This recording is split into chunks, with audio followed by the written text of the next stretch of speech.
Well, it's a real pleasure to be here and to have a chance just to meet with you and talk about some of the problems that we're facing. Now, some of these problems are local, some are national, some are global, but they're all tied together. They're tied together with arithmetic, and the arithmetic isn't very difficult. Now, what I hope to do is I hope to be able to convince you that the greatest shortcoming of the human race is our inability to understand the exponential function. So you say, well, what's the exponential function? This is a mathematical function that you would write down if you're going to describe the size of anything that was growing steadily. If you had something growing 5% per year, you'd write the exponential function to show how large that growing quantity was year after year. And so we're talking about a situation where the time that's required for the growing quantity to increase by a fixed fraction is a constant. 5% per year, the 5% is a fixed fraction, the per year is a fixed length of time. Now that's what we want to talk about, it's ordinary steady growth. Well, if it takes a fixed length of time to grow 5%, it follows it takes a longer fixed length of time to grow 100%. Now that longer time is called the doubling time. We need to know how you calculate the doubling time, and it's easy. You just take the number 70, divide it by the percent growth per unit time, and that gives you the doubling time. So our example of 5% per year, you divide the 5 into 70, you find that growing quantity will double in size every 14 years. Well, you might ask, where did the 70 come from? The answer is it's approximately 100 multiplied by the natural logarithm of 2. If you wanted the time to triple, you'd use the natural logarithm of 3. So it's all very logical. But you don't have to remember where it came from if you'll just remember 70.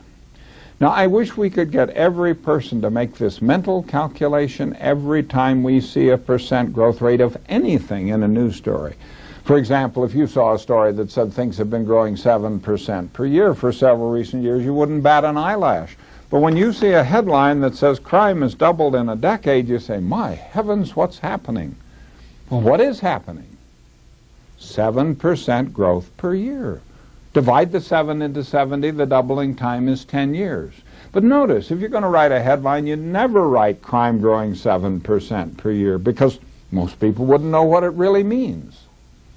Now, do you know what 7% really means? Let's take another example from Colorado. The cost of an all-day lift ticket to ski at Vail has been growing about 7% per year ever since Vail first opened in 1963, and at that time you paid $5 for an all-day lift ticket. Now, what's the doubling time for 7% growth? 10 years. So what was the cost 10 years later in 1973? 10 years later in 1983? 10 years later in 1993? And what do we have to look forward to? Now, this is what 7% means. Most people don't have a clue. Well, let's look at a generic graph of something that's growing steadily. After one doubling time, the growing quantity is up to twice its initial size. 2 doubling times, it's up to 4 times its initial size. Then it goes to 8, 16, 32, 64, 128, 256, 512. In just 10 doubling times, it's 1,000 times larger than when it started. And you can see, if you tried to make a graph of that on ordinary graph paper, the graph will go right through the ceiling. Now let me give you an example to show the enormous numbers you get with just a modest number of doublings. Legend has it that the game of chess was invented by a mathematician who worked for a king. The king was very pleased. He said, I want to reward you. And the mathematician said, my needs are modest. Please take my new chessboard and on the first square place 1 grain of wheat. On the next square double the 1 to make 2. On the next square double the 2 to make 4. Just keep doubling till you've doubled. For every square, that will be an adequate payment. Well, we can guess the king thought, this foolish man. I was ready to give him a real reward. All he asked for is just a few grains of wheat. Well, let's see what's involved in this. We note there are 8 grains on the 4th square. Now I can get this number 8 by multiplying 3 2's together. It's 2 times 2 times 2. It's 1 2 less than the number of the square. Now that follows in each case. So on the last square, I'd find the number of grains by multiplying 63 2's together. Now let's look at the way the totals build up. When we have 1 grain on the first square, the total on the board is 1. We add 2 grains, that makes a total 3. We put on 4 grains, now the total is 7. 7 is a grain less than 8. It's a grain less than 3 2's multiplied together. 15 is a grain less than 4 2's multiplied together. Well, that continues in each case. So when we're done, the total number of grains will be 1 grain less than the number I get multiplying 64 2's together. And my question is, how much wheat is that? You know, would that be a nice pile here in the studio? Would it fill the building? Would it cover the county to a depth of 2 meters? How much wheat are we talking about? The answer is it's roughly 400 times the 1990 worldwide harvest of wheat. Now that could be more wheat than humans have harvested in the entire history of the earth. And you say, how'd you get such a big number? Well, it was simple. We just started with 1 grain, but we let the number grow steadily till it had doubled a mere 63 times. There's something else that's very important. The growth in any doubling time is greater than the total of all of the preceding growth. For example, when we put 8 grains on the 4th square, the 8 is larger than the total of 7 that were already there. When we put 32 grains on the 6th square, the 32 is larger than the total of 31 that were already there. Every time the growing quantity doubles, it takes more than all that you'd used in all of the preceding growth.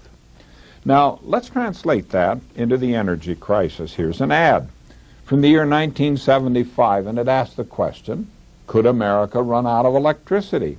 America depends on electricity. Our need for electricity actually doubles every 10 or 12 years. That's an accurate reflection of a very long history of steady growth of the electric industry in this country, growth at a rate of around 7% per year, which goes with doubling every 10 years. Now, with all that history of growth, they expected the growth would just go on forever. Fortunately, it stopped. Not because anyone understood the arithmetic, it stopped for other reasons. But let's ask, what if? Suppose the growth had continued. Then we would see here the thing that we just saw on the chessboard. In the 10 years following the appearance of this ad, in that decade, the amount of electrical energy that we would have consumed in this country would have been greater than the total of all of the electrical energy we had ever consumed in the entire preceding history of the steady growth of that industry in this country. Now, did you realize that anything as completely acceptable as 7% growth per year could give such an incredible consequence that in just 10 years you'd use more than the total of all that have been used in all of preceding history? Well, that's exactly what President Carter was referring to in his famous speech on energy.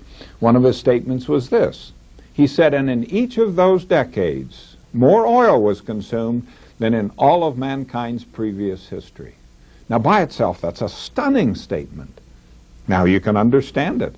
The President was telling us a simple consequence of the arithmetic of 7% growth each year in world oil consumption, and that was the historic figure up until the 1970s. Now there's another beautiful consequence of this arithmetic. If you take 70 years as a period of time, and note that that's roughly 1 human lifetime, then any percent growth continued steadily for 70 years gives you an overall increase by a factor that's very easy to calculate. For example, 4% per year, you find the factor by multiplying 4 2's together. It's a factor of 16. Now, a few years ago, one of the newspapers here in Boulder quizzed the 9 members of the Boulder City Council and asked them, what rate of growth of Boulder's population do you think it would be good to have in the coming years? Now, the 9 members of the Boulder City Council gave answers ranging from a low of 1% per year. Now, that happens to match the present rate of growth of the population of the United States. We are not at 0 population growth. Right now, the number of Americans is increasing by more than 3 million people every year. No member of the City Council said Boulder should grow less rapidly than the United States is growing. Now, the highest answer any council member gave was 5% per year. Well, you know, I felt compelled. I had to write him a letter and say, did you know that 5% growth for just 70, I can remember when 70 years used to seem like an awful long time. It doesn't seem so long now. Well, that means Boulder's population would increase by a factor of 32. That is where today we have 1 overloaded sewer treatment plant. In 70 years, we need 32 overloaded sewer treatment plants. Now, did you realize that anything as completely all-American as 5% growth per year could give such an incredible consequence in such a modest period of time? Our city council people had zero understanding of this very simple arithmetic. Well, a few years ago, I had a class of non-science students. We were interested in problems of science and society. We spent a good deal of time learning to use semi-logarithmic graph paper. It's printed in such a way that these equal intervals along the vertical scale each represent an increase by a factor of 10. So you go from 1,000 to 10,000 to 100,000, and the reason you use this special paper is that on this paper a straight line represents steady growth. We worked a lot of examples. I said to the students, let's talk about inflation. Let's talk about 7% per year. It wasn't this high when we did this. It's been higher since then, and fortunately it's lower now. And I said to the students, as I can say to you, you have roughly 60 years life expectancy ahead of you. Let's see what some common things will cost if we have 60 years of 7% annual inflation. Well, the students found that a 55-cent gallon of gasoline will cost $35.20. $2.50 for a movie will be $160. The $15 sack of groceries that my mother used to buy for $1.25, that'll be $960. A $100 suit of clothes, $6,400. A $4,000 automobile will cost $250,000, and a $45,000 home will cost nearly $3 million. Well, I gave the students these data. These came from a Blue Cross Blue Shield ad. The ad appeared in Newsweek magazine. And the ad gave these figures to show the cost escalation of gallbladder surgery.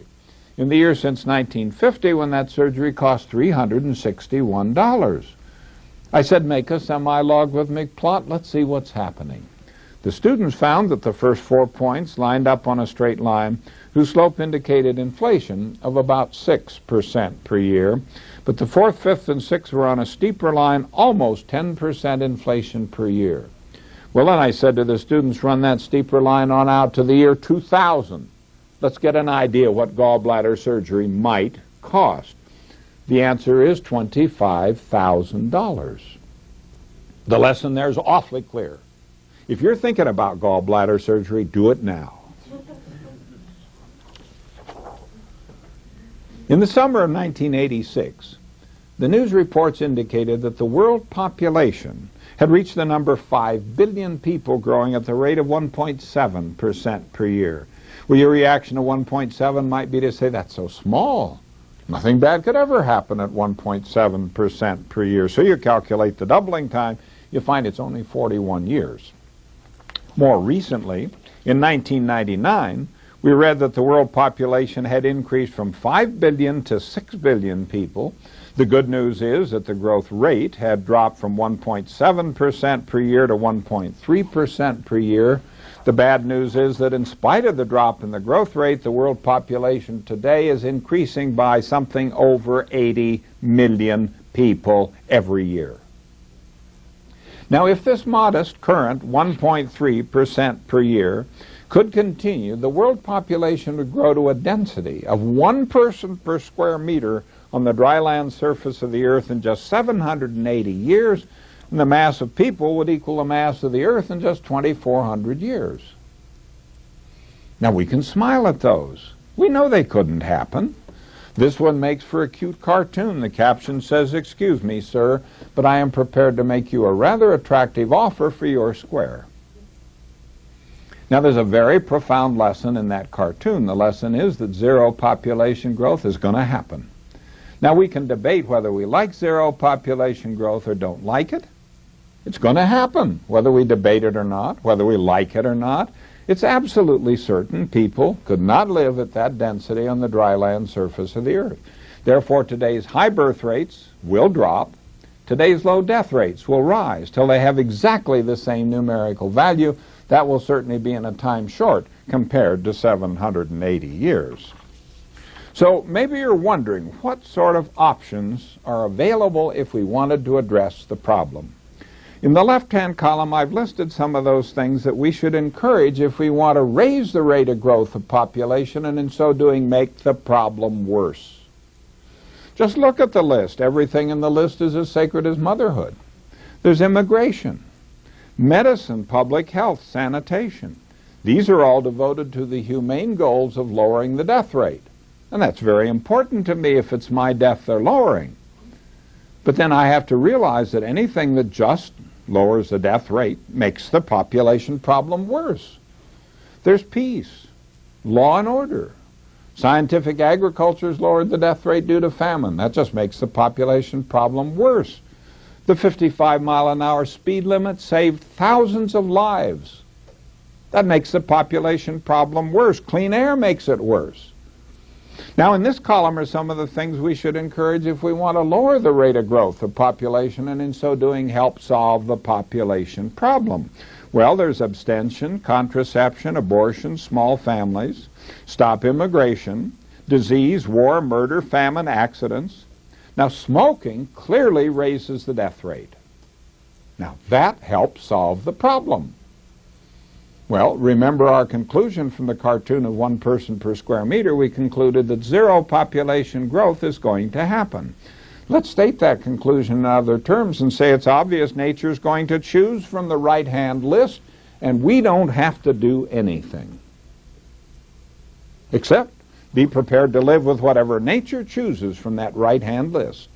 Or we can exercise the one option that's open to us, and that option is to choose first from the right-hand list. We've got to find something here we can go out and campaign for.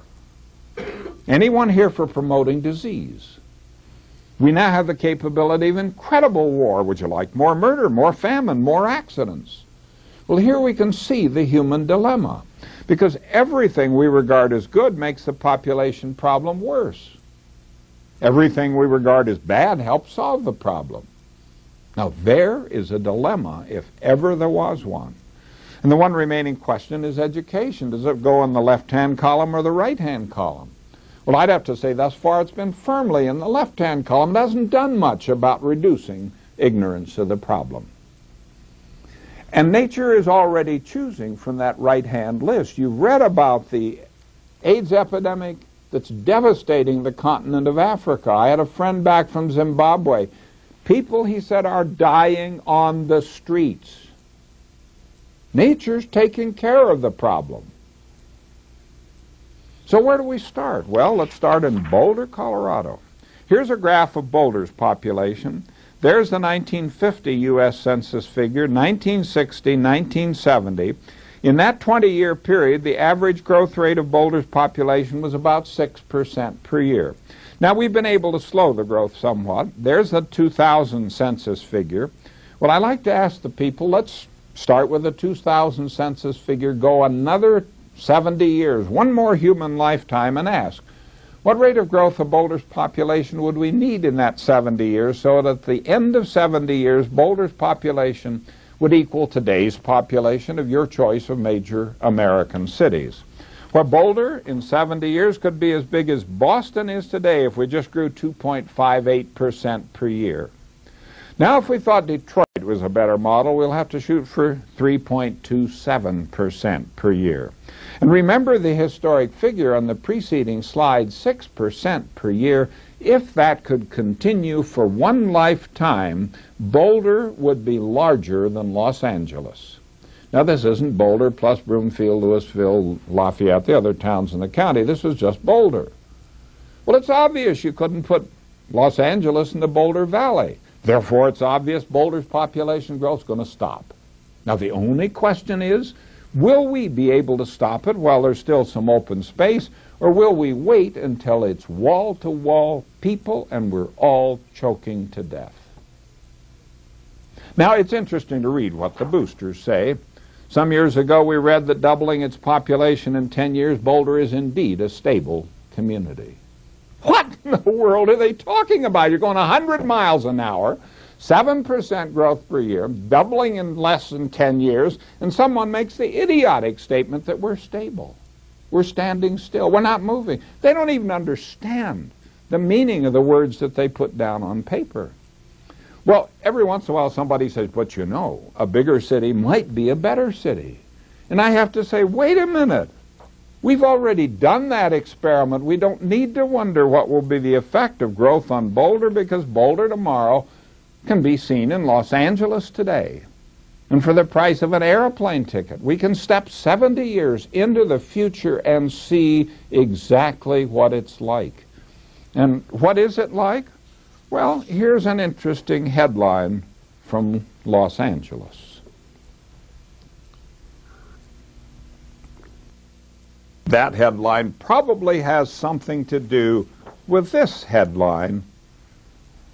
So, well, how are we doing in Colorado? The Denver Post tells us that we're the growth capital of the USA and proud of it. The Rocky Mountain News tells us to expect another 1 million people in the Front Range in the next 20 years.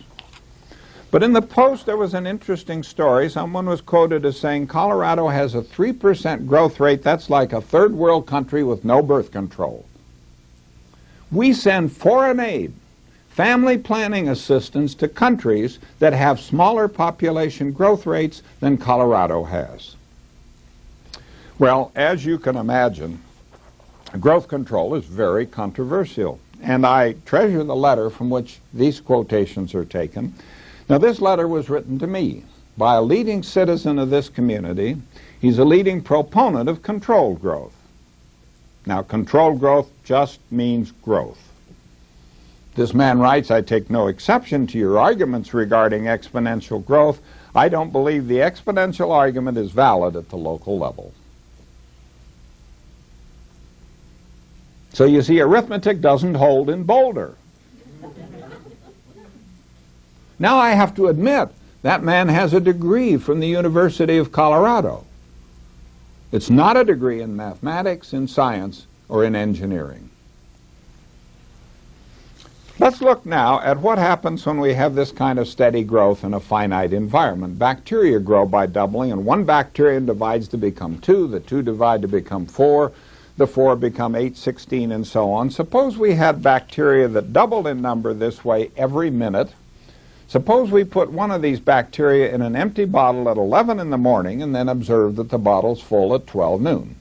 Now there's our case of just ordinary, steady growth. It has a doubling time of 1 minute. It's in the finite environment of one bottle. I want to ask you 3 questions. Number 1, at what time was the bottle half full? Well, would you believe 11:59, 1 minute before 12, because they double in number every minute.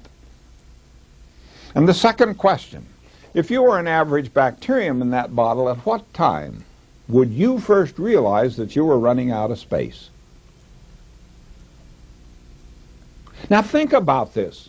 This kind of steady growth is the centerpiece of the national economy and of the entire global economy. Think about it. Well, let's just look at the last minutes in the bottle. At 12 noon it's full, 1 minute before it's half full, 2 minutes before it's a quarter full, then an eighth and a 16th.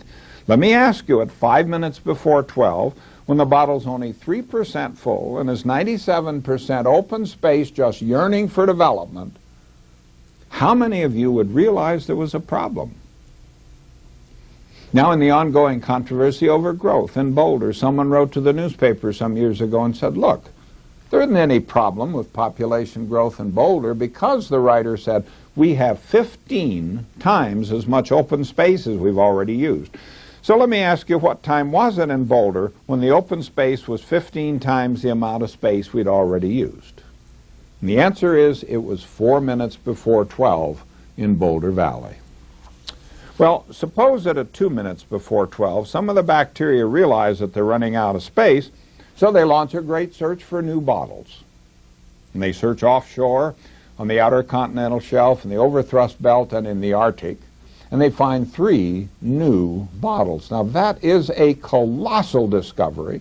That discovery is 3 times the amount of resource they ever knew about before. They now have 4 bottles. Before the discovery, there was only 1. Now, surely, this will give them a sustainable society, won't it? Well, you know what the third question is. How long can the growth continue as a result of this magnificent discovery? Well, let's look at the score. At 12 noon, 1 bottle's filled, there are 3 to go. 12:01, 2 bottles are filled, there are 2 to go. And at 12:02, all 4 are filled, and that's the end of the line. Now, you don't need any more arithmetic than this to evaluate the absolutely contradictory statements we've all heard and read from experts who tell us in one breath we can go on increasing our rates of consumption of fossil fuels. In the next breath they say, but don't worry, we'll always be able to make the discoveries of new resources that we need to meet the requirements of that growth. Well, some years ago in Washington, our Energy Secretary observed that in the energy crisis, we have a classic case of exponential growth against a finite source. So let's look at some of these finite sources. From the work of the late Dr. M. King Hubbert, we have here his semi-logarithmic plot of world oil production. The line's been approximately straight for over 100 years, clear up here to the year 1970. Average growth rate, very close to 7% per year. So it's logical to ask, well, how much longer could that 7% continue? Well, that's answered by the numbers in this table. In the top line, the numbers tell us that in the year 1973, world oil production was 20 billion barrels. The total production in all of history, including that 20, was 300 billion. The remaining reserves, 1,700 billion. Now, those are data. The rest of this table is just calculated out. Assume that the historic 7% growth continued steadily each year following 1973, exactly as it had been for the preceding 100 years. Now, in fact, the growth stopped. Not because of the arithmetic, it stopped because OPEC raised their oil prices. So we're asking, what if? Suppose the growth had continued. Let's go back to the year 1981. By 1981, on the 7% curve, the total usage in all of history would add up to 500 billion barrels, the remaining reserves 1,500 billion. The reserves at that point are 3 times the total of all that have been used in all of history. That's an enormous reserve. But what time is it when the remaining reserve is 3 times the total of all you've used in all of history? And the answer is 2 minutes before 12. Well, we know for 7% growth, the doubling time is 10 years. We go from 1981 to 1991. By 1991, on the 7% curve, the total usage in all of history would add up to 1,000 billion barrels. There'd be 1,000 billion left.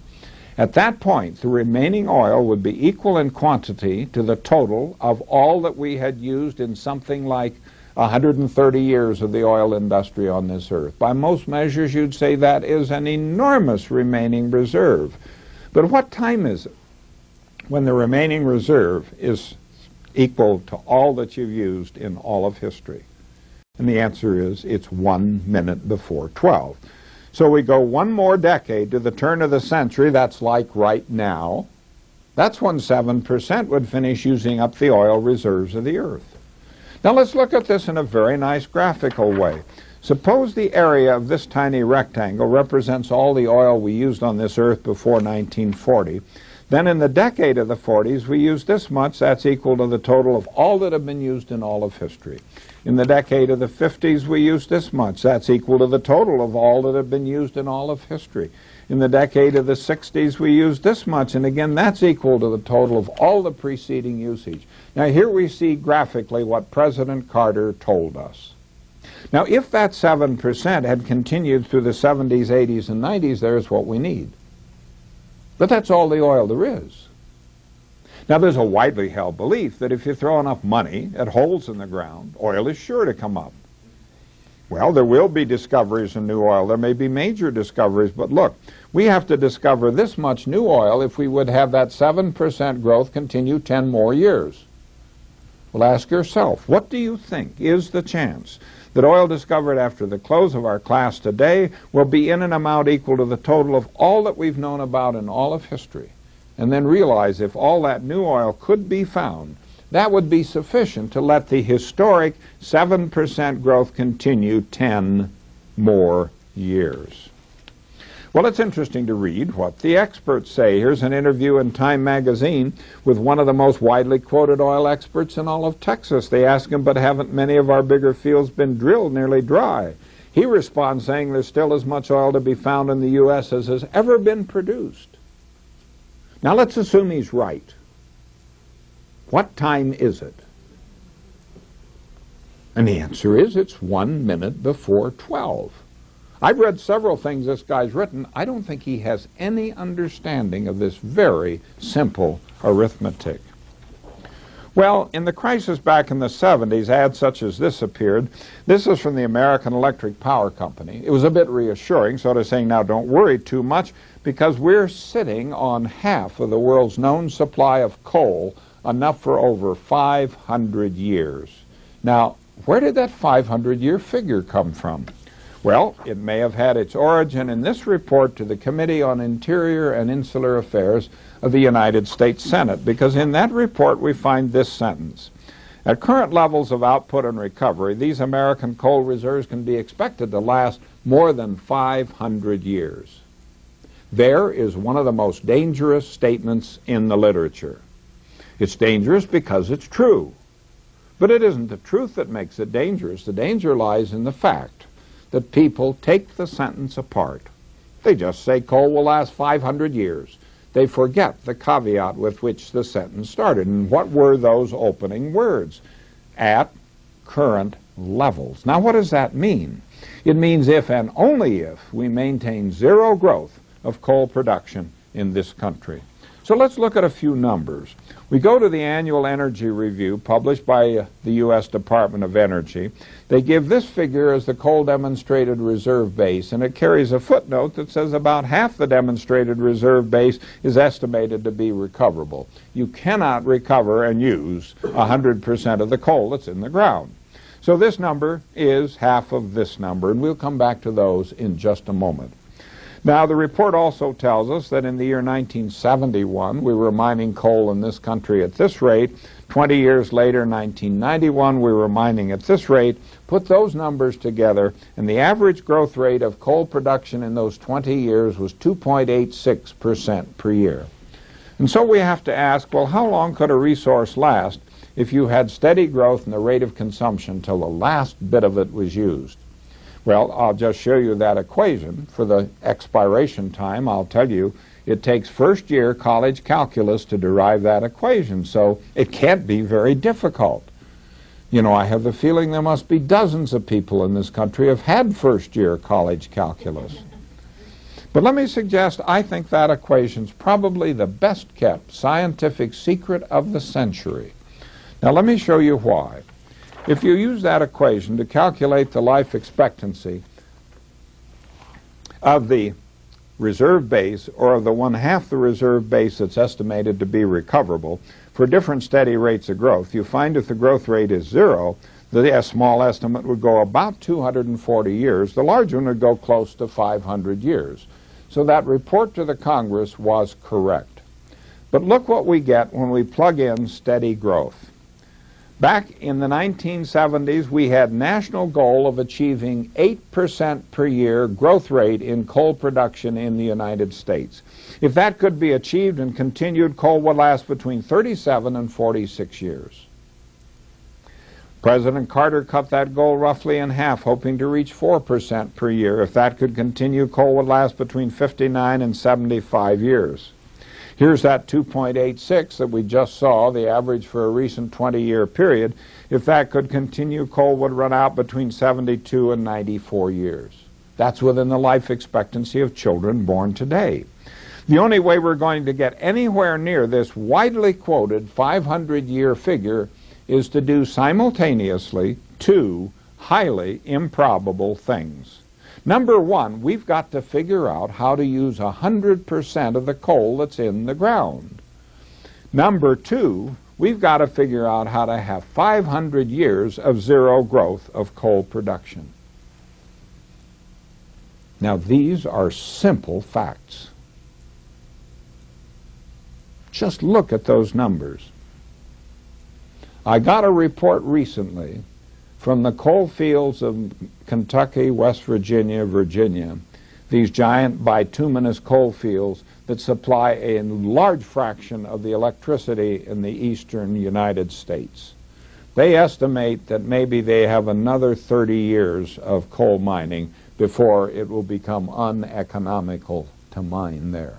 And then what will we do when we want to switch on the lights?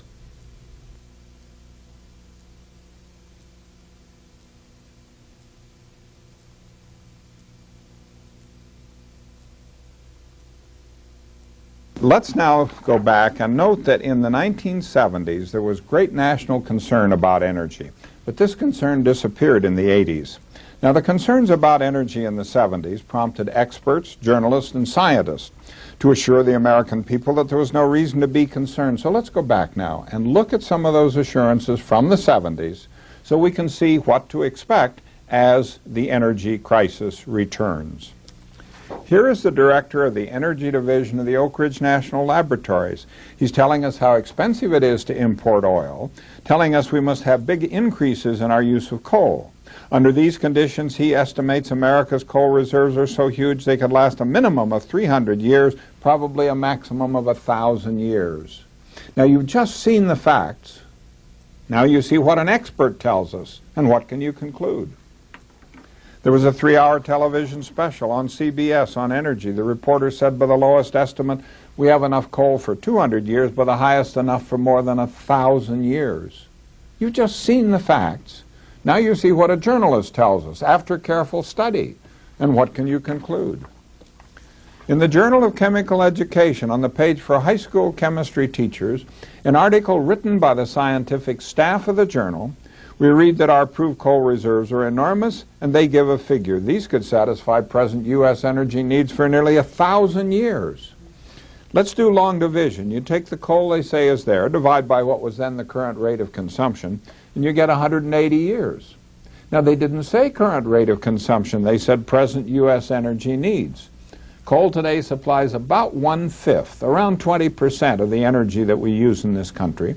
So if you'd like to calculate how long this quantity of coal could satisfy present U.S. energy needs, you have to multiply this denominator by 5. When you do that, you get 36 years. They said nearly 1,000 years. Newsweek magazine, in a cover story on energy, said at present rates of consumption, we have enough coal for 666.5 years. And the 0.5 means they think it'll run out in July instead of January. Now, if you round that off and say roughly 600 years, 600 is close enough to 500 to lie within the uncertainty of our knowledge of the size of the resource. So with that observation, that is a correct statement. At present rates, meaning zero growth, we have enough coal for around 600 years. The whole point of the story that this led into was that we have to have rapid growth in coal consumption in the United States. Now, it's obvious, isn't it? If you have the growth they're writing about, it won't last as long as they said it would last with zero growth. They never mentioned this. I wrote them a long letter, told them I thought this was a serious misrepresentation, to give the readers the feeling that we can have all the growth that they're writing about and still have coal around for 650 years. I got back a nice form letter. It had nothing to do with what I'd tried to explain to them. I gave this talk at a high school in Omaha, and after the talk, the high school physics teacher came to me, and he had a booklet. He said, have you seen this? I hadn't seen it. He said, look at this. We've got coal coming out of our ears. As reported by Forbes magazine, now that's a prominent business magazine, the United States has 437 billion tons of known coal reserves. That is a good figure. This is equivalent to a lot of BTUs, or it's enough energy to keep 100 million large electric generating plants going for the next 800 years or so. Now, the teacher said to me, how can that be true? That's one large electric generating plant for every 2 people in the United States. I said, of course it can't be true. It's absolute nonsense. Let's do long division to see how crazy it is.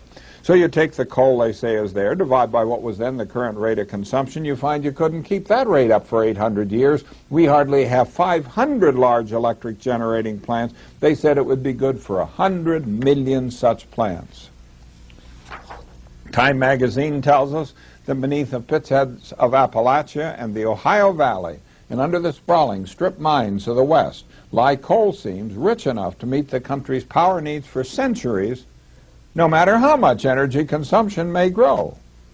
And so I give you a very fundamental observation. Don't believe any prediction of the life expectancy of a non-renewable resource until you have confirmed the prediction by repeating the calculation. As a corollary, we have to note that the more optimistic the prediction, the greater is the probability that it's based on faulty arithmetic or on no arithmetic at all. Again, from Time magazine, energy industries agree that to achieve some form of energy self-sufficiency, the U.S. must mine all the coal that it can. Now think about that for just a moment. Let me paraphrase it. The more rapidly we consume our resources, the more self-sufficient we'll be. Now, isn't that what it says? Well, David Brower called this the policy of strength through exhaustion. Now, here's an example of strength through exhaustion.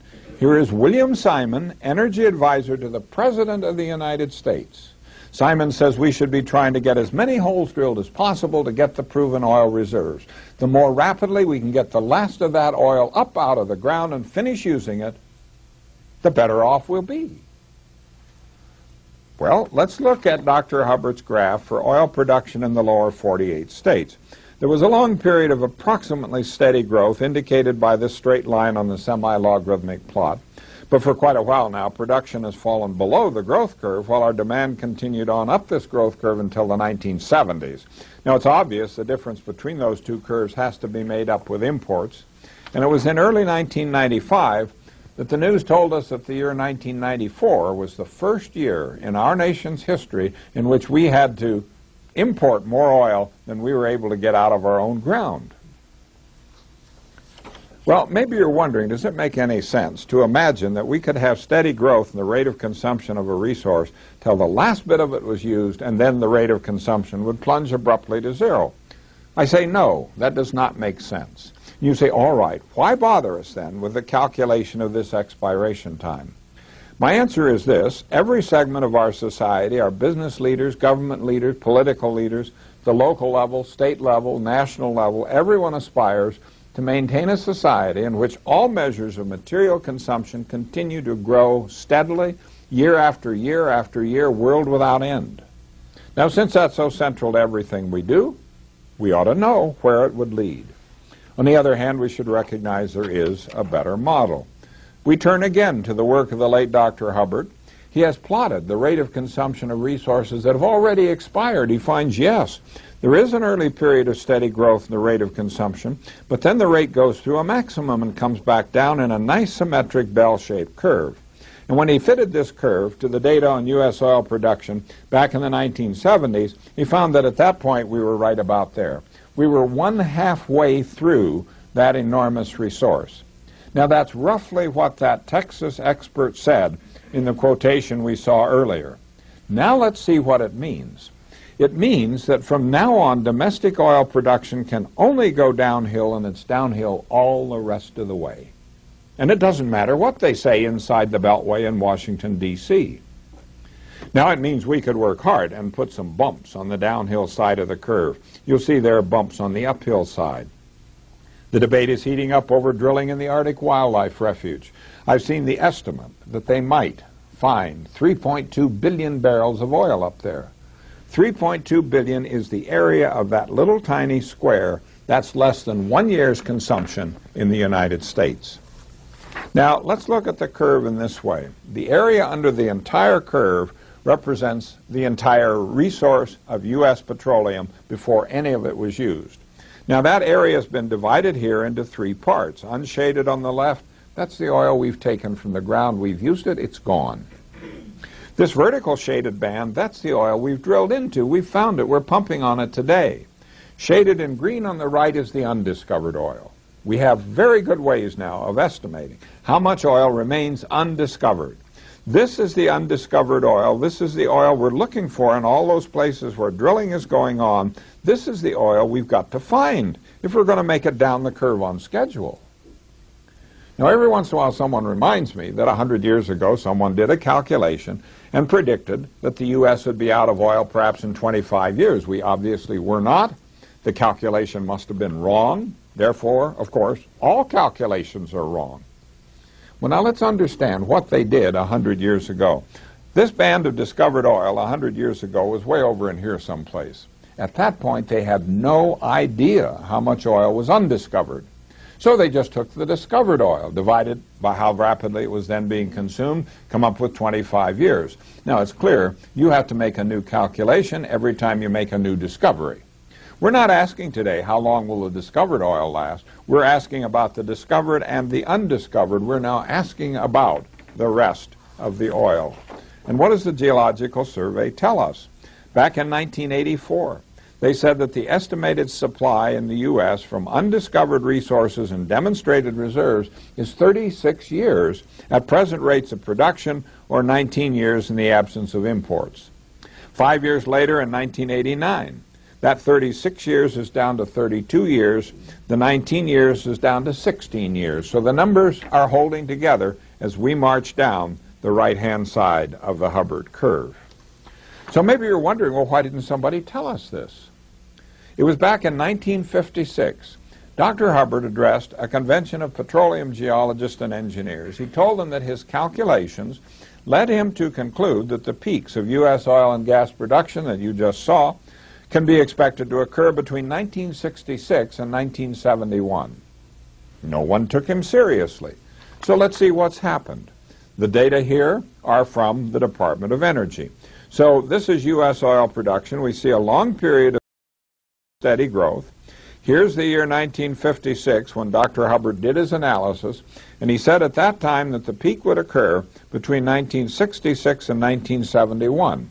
Well, the peak occurred in 1970. It was followed by a very rapid decline. Then the Alaska Pipeline started delivering its first oil, and there was a partial recovery. That production has now peaked, and everything's going downhill in unison.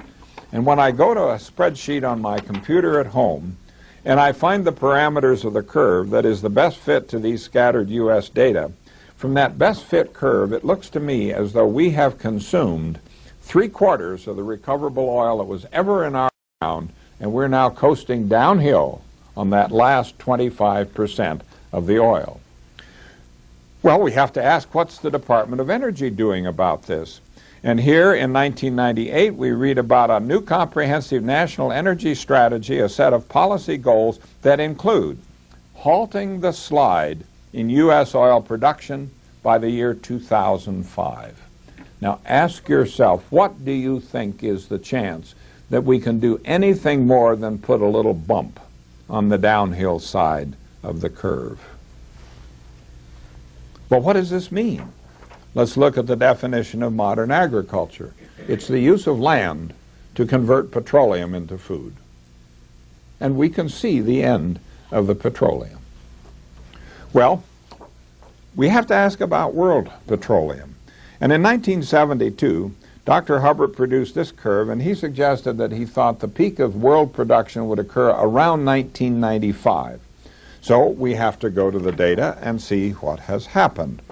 Here, again, from our Department of Energy, but this now is world oil production, and we can see a long period of steady growth of oil production. There was quite a major drop right there. Then there was a recovery, then simply an enormous drop, and a partial recovery here. So it's clear we're not yet over the peak. Each of those drops that you saw there was due to a price hike from OPEC. And I think that those drops in delaying the arrival of the peak are the reason for the fact that the peak will occur later than Dr. Hubbert had projected it to be. Well, I go back to my spreadsheet on my computer at home, and now in addition to just fitting the curve, since the curve has not started down, I can't get a very good fit for the curve for the area under the curve. But what I have to do then is to go to the geology literature and find out what is the consensus figure among geologists as to the total amount of oil we'll ever find on this earth. Well, this consensus figure is 2,000 billion barrels. Now that's uncertain. It has an uncertainty maybe 40%, plus or minus 40%, so it's a very uncertain figure. But that's the consensus figure. If I do that and do the fit, there is the curve. The curve has a peak in the year 2004. Now if I say, let's assume there's 50% more oil than the geology consensus, then the fit gives me the year 2019 for the peak, and if I assume there's twice as much oil as the consensus figure, then the peak's back to the year 2030. Now look at those curves. In your life expectancy, you are going to see the peak of world oil production. And you've got to ask yourself, what's life going to be like on this earth when we have production declining and we have a growing population and a growing per capita demand for oil? Now just think about it. This isn't rocket science. This is something that we can all think about. In the March issue of Scientific American for the year 1998, there was a major article by two real petroleum geologists. One's in England, one's in France. They said that their estimate for this peak was that it would occur before the year 2010. So their estimate and the one I'm showing you here that I've made, these are in the same ballpark, and we're talking about the same kind of numbers. Now that analysis that was in Scientific American caused a lot of discussion, and in particular in Fortune magazine in 1999, commenting on this scientific analysis that was done by petroleum geologists, we find an emeritus professor of economics at MIT saying that this analysis is a piece of foolishness. The world will never run out of oil, not in 10,000 years. And so we have non-scientists telling us that petroleum reserves are greater than ever before in history, and we have geologists telling us that we're finding only 1 barrel of new oil for every 4 barrels we take out of the ground and consume. What is going on here? You've seen the figures. Here in 1999, U.S. lower 48 state January oil output hit a 50-year low, exactly what you expect as you're going down the right-hand side of the Hubbert curve. And one of Dr. Hubbert's favorite graphs is this one. And this is on a time scale from 5,000 years ago to 5,000 years in the future, and the age of fossil fuels is a little blip in the middle of the screen. Think about it. Well, we have to ask about new discoveries.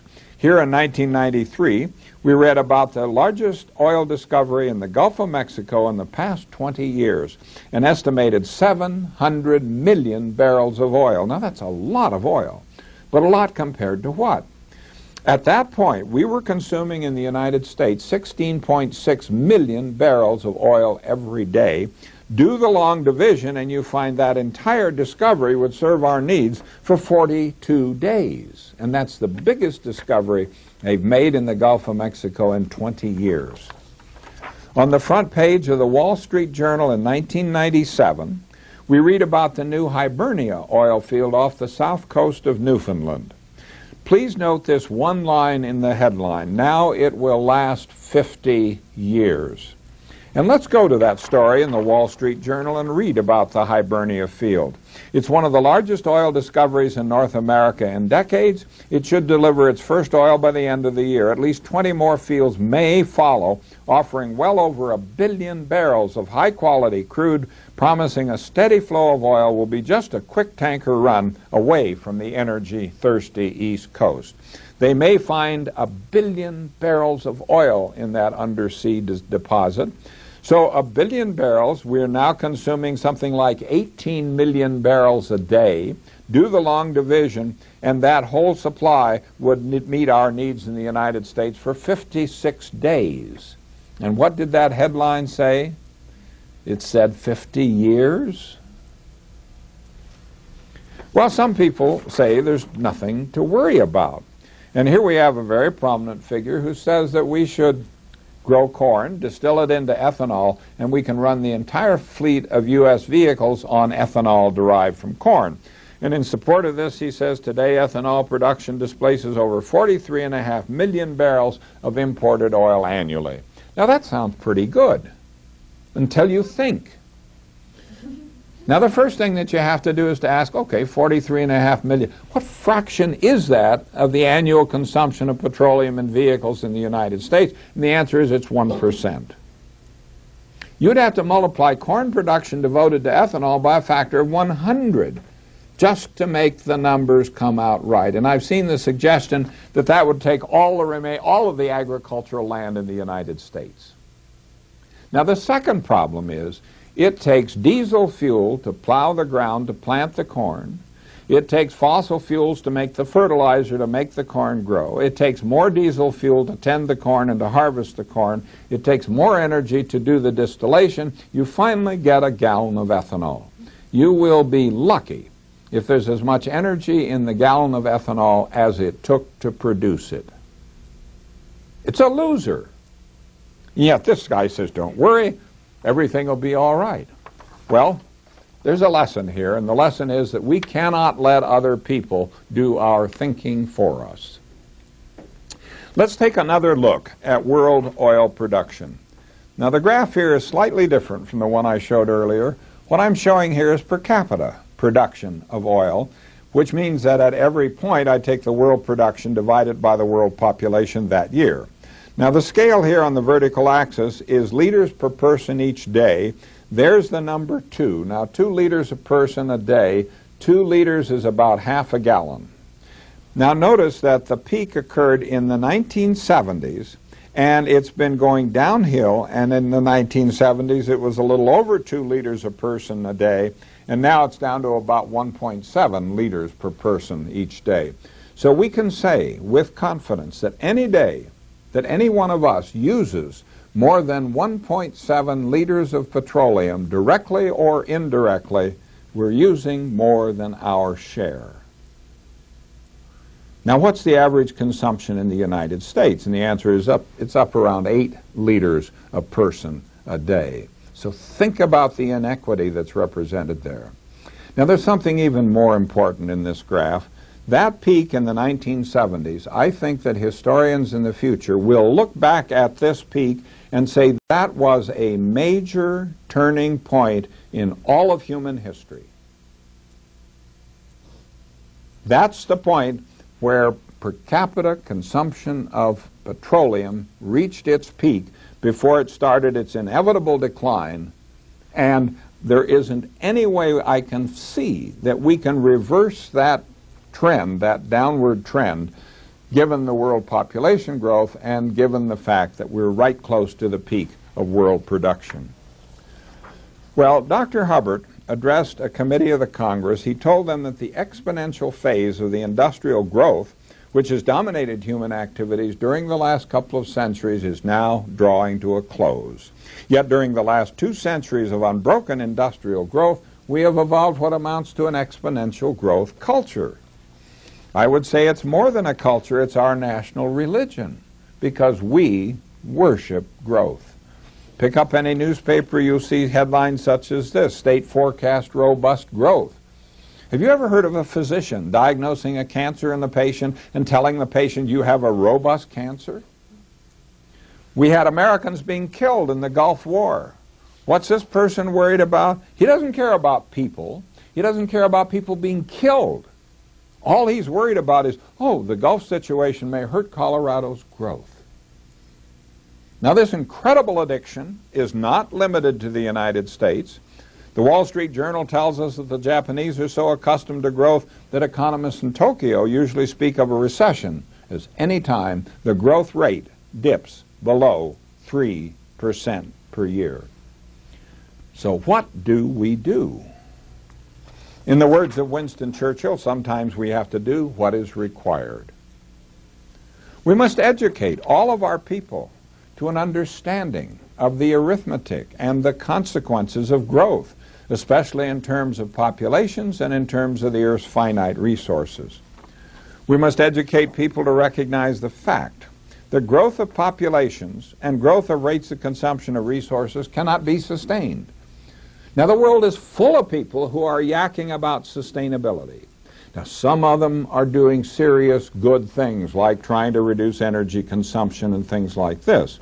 Some of them are just trying to attack the word sustainability onto whatever they're doing, whether it's sustainable or not. We've got to understand the first law of sustainability, and it follows directly from what I've just been talking about. The first law of sustainability is this: population growth and or growth in the rates of consumption of resources cannot be sustained. Now, this follows from the arithmetic of steady growth that we've spent time developing. So this isn't an opinion. Opinions are debatable. This is fact.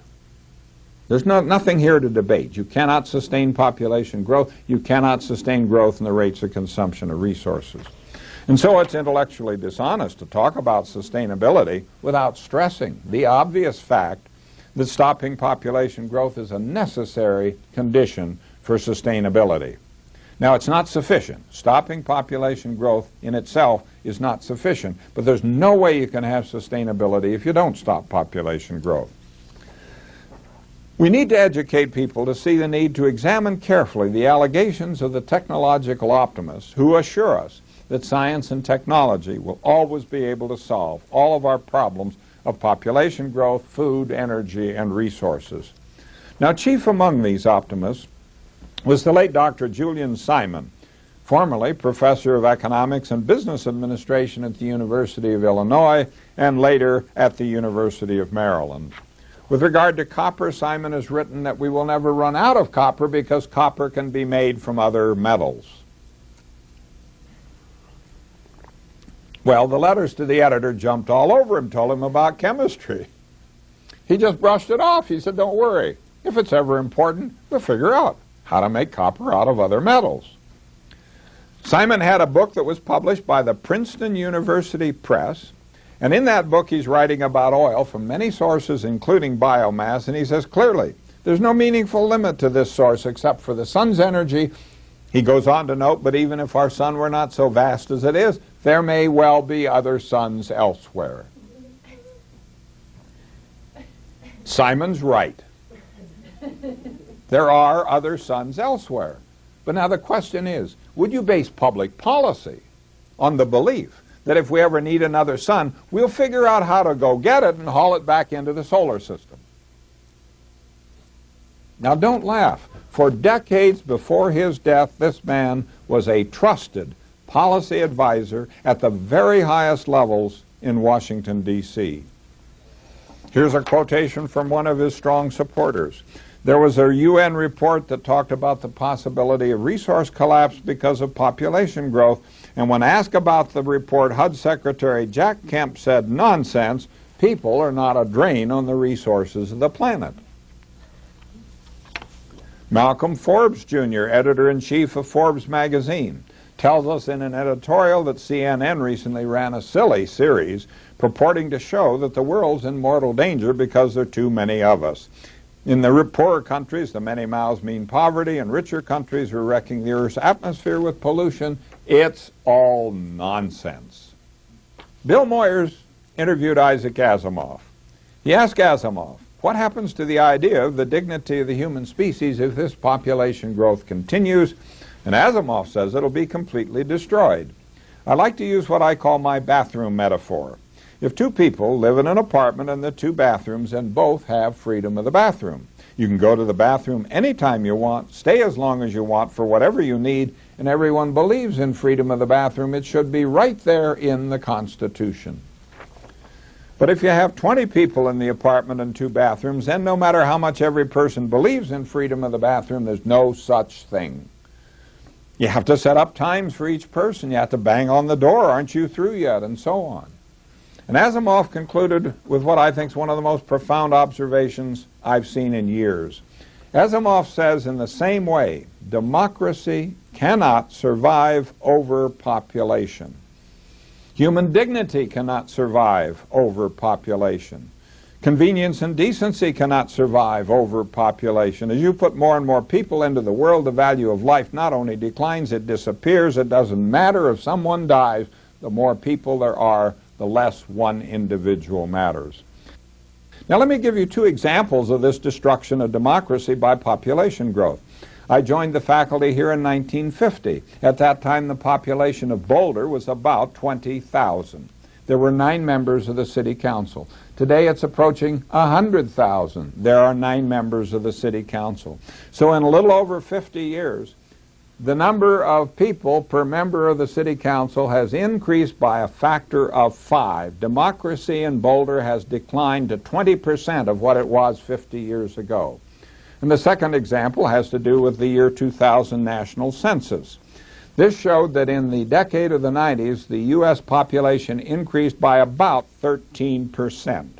Now this means every House seat in the House of Representatives now has 13% more constituents on the average than they did 10 years ago. And in the last 1 hour, the world population has increased by about 10,000 people, and the population of the United States in this 1 hour has increased by about 280 people. And we have to ask, why don't more U.S. environmentalists and environmental organizations speak out about the problem of population growth here in the United States?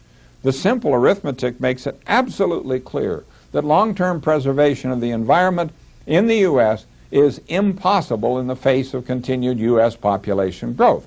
But you hear all sorts of political leaders say, oh, we can have our growth, we'll call it smart growth, and smart growth will save the environment. Well, we need to know about smart growth. Smart growth destroys the environment. Dumb growth destroys the environment. Now, smart growth just destroys the environment with good taste. So it's a little like buying a ticket on the Titanic. If you're smart, you go first class. If you're dumb, you go steerage, but the result's the same. So central to the things that we must do is to recognize that population growth is the immediate cause of all of our resource and environmental crises. And of all the crises, I think this one, global warming, looms larger and more threatening than anything in all of human history. Now, because of our enormous per capita consumption of resources, we can say with confidence the world's worst population growth problem is right here in the United States. But you hear all sorts of well-meaning people pointing to distant underdeveloped nations and saying they're the problem with overpopulation. The average person in the United States in a lifetime will consume something like maybe 30 times the amount of resources that will be consumed by a person in a lifetime in an underdeveloped nation. We are the problem. We have the responsibility, and we have the authority to deal with the problem here as a domestic problem in the United States. And some years ago, speaking here on the campus of the University of Colorado, our United States Senator Tim Wirth said that the best thing we can do to help other countries stop their population growth is for us to set an example and stop our own population growth here in the U.S. We have sent representatives to international conferences to tell the underdeveloped nations, you're the problem, you've got to stop your population growth. And they just laugh and say, look, you're the problem with all of your high per capita consumption. Now, except for the petroleum graphs, the things I tell you are not predictions of the future. I'm only reporting facts and the results of some very simple arithmetic. But I do this with confidence that these facts, this arithmetic, and more important, our level of understanding of them will play a major role in shaping our future. Now, don't take what I've said blindly or uncritically because of the rhetoric or for any other reason. Please, you check the facts. Please check my arithmetic. If you find errors, please let me know.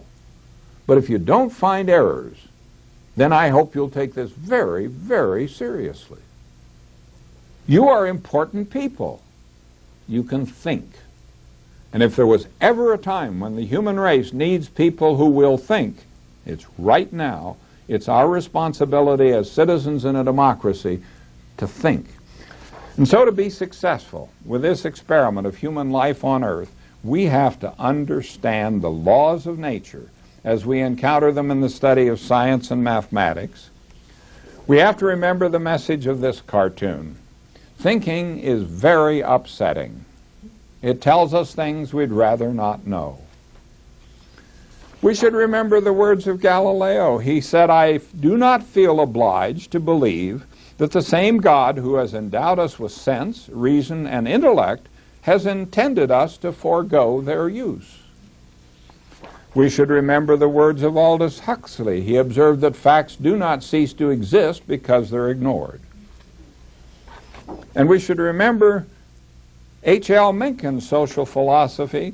He believed that it was in the nature of the human species to reject what is true but unpleasant and to embrace what is obviously false but comforting. And we should remember Eric Severide's law. He was a newscaster who made the transition from radio to television back in the 1950s. He observed that the chief source of problems is solutions. Now let's just look at an example.